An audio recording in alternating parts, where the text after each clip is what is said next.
Would the parties like to approach for a pretrial conference? Yes, Your Honor. Yes, Your Honor. All right, you may do so.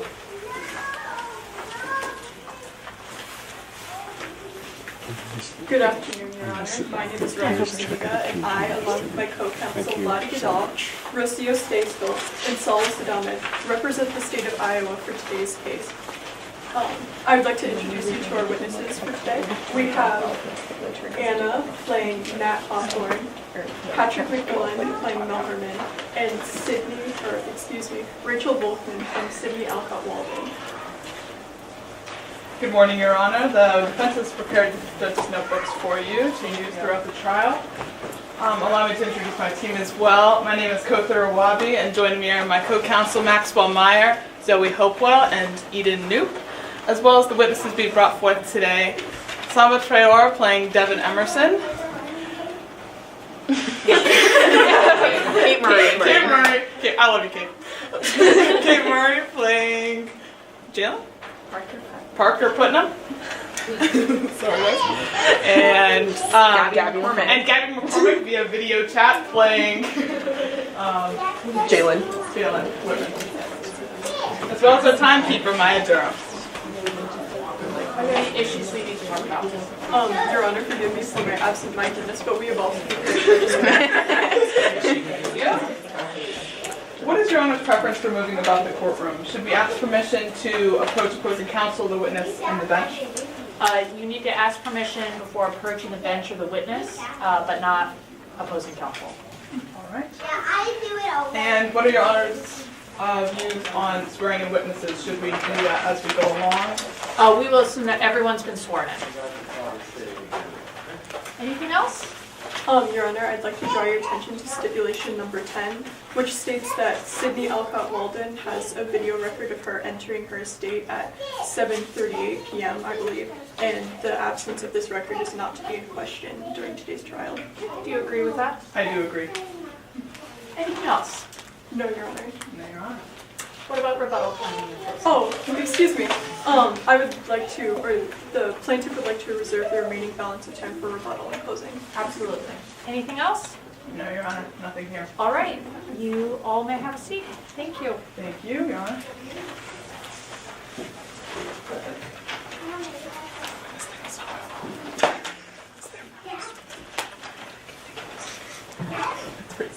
All right.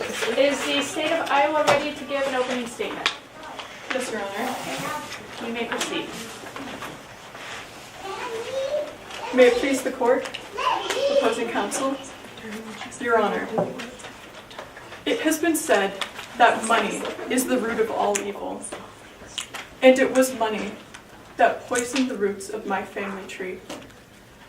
A life of 77 years, my life, cut short by somebody I had trusted, who I took in when nobody else would. In the end, my kindness was never enough for Devin. He always wanted more. He robbed me of my life, of the money in my purse, and the house which I had hoped would outlive me. Generations of history lost to the flames of his greed. A family legacy, our family legacy, blunted with the edge of a frying pan and scattered with my ashes. On October 15, 2017, a 77-year-old woman named Lois May Alcott was murdered in her own home. The collection money she had got from church that morning stolen, and her house burned down in order to hide all of the evidence. Today, the state of Iowa will present 3 witnesses to prove beyond a reasonable doubt that Devin Emerson is guilty of all 3 charges of arson in the 2nd degree, armed robbery in the 1st degree, and murder in the 1st degree.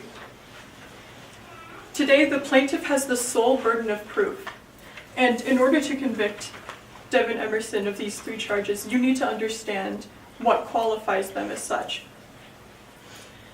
To prove arson in the 2nd degree, we must show that Devin intentionally set Emerson Hall on fire. To prove armed robbery in the 1st degree, We must prove that Devin assaulted Lois May with a dangerous weapon, a frying pan, with the intent to commit theft.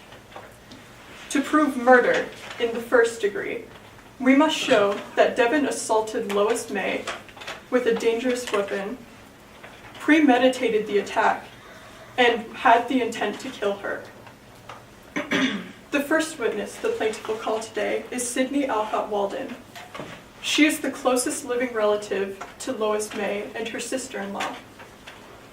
She will testify to Lois's unwillingness to sell the Emerson estate, as well as the lines of inheritance. The next witness we will call is Mel Herman.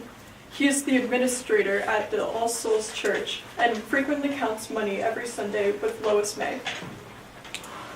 Mel will show that the denominations of money found in Devin Emerson's home match exactly the denominations missing from Lois May.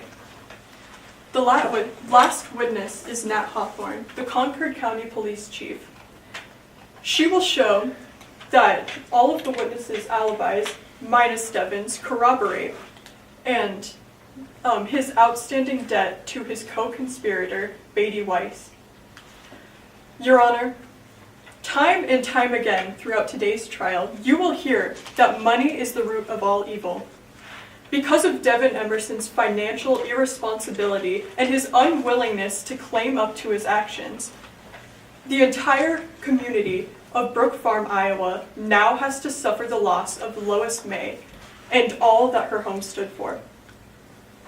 For these reasons, we ask that Devin Emerson be found guilty in all 3 counts of armed robbery in the first degree, arson in the second degree, and murder in the first degree. Thank you. Does the defense wish to give an opening statement? Yes, Your Honor. You may approach. Proceed.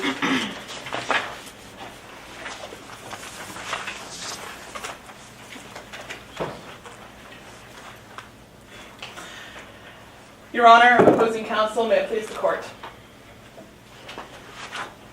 Pay no attention to the man behind the curtain.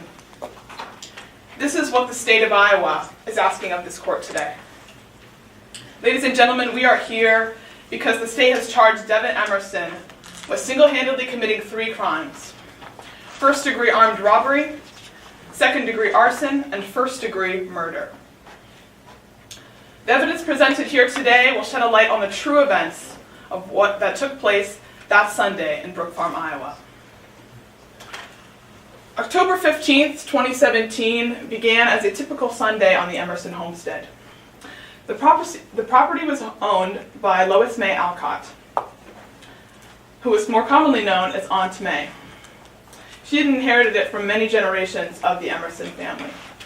Also on the property was her granddaughter, Devin Emerson. After attending church together that morning, Aunt May returned home for the last time.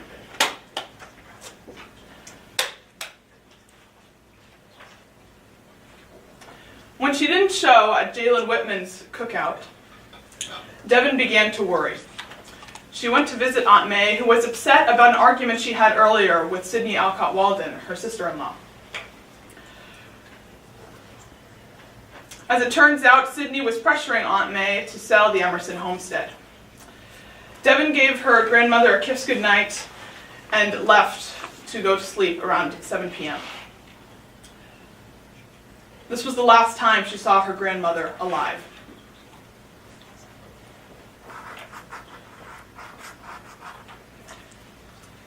The screaming of sirens woke Devin just hours later. Her horrified shock of seeing Emerson Hall in flames then turned into sorrow as she watched Aunt May's body being pulled from the house. Her whole world turned to dark without the light of Aunt May. Devin's mother died very early in her life. Her father abandoned her and never looked back. When Devin lost everything, when Devin had nothing, Aunt May became her everything. Devin Emerson has made mistakes in the past. Clearly, things have not always been easy. She was struggling financially, dealing with thousands of dollars in debt. Without her knowledge, this debt was transferred to an entity in Chicago. She then learned that the businessmen she was now indebted to were members of the Chicago mob. What could they possibly want with a town like Brook Farm, Iowa? Emerson Homestead. Here's the truth about why we're all here today. The Concord County Police Department has failed to gather conclusive evidence about today's case. Police Chief Nat Hawthorne will admit that physical evidence leading to the arrest of Devin Emerson was subject to cross-contamination. Their shoe print analysis consisted of only one of several prints found on the property that night, none of which can be dated. In her sworn affidavit, Nat Hawthorne said, "The extent of the evidence in this case excludes any other possible suspect. But you can't find the suspect you never looked for." It's time to pull back the curtain. Only the prosecution has to meet a burden of proof. And to do so, the state of Iowa must prove that Devin Emerson is guilty beyond a reasonable doubt. The state of Iowa will fail to prove that Devin Emerson is guilty of robbing and killing Aunt May, as well as setting fire to Emerson Hall. It is the duty of this court to seek the truth, and we as the defense will reveal it. We will ask that you find Devin Emerson not guilty. Thank you.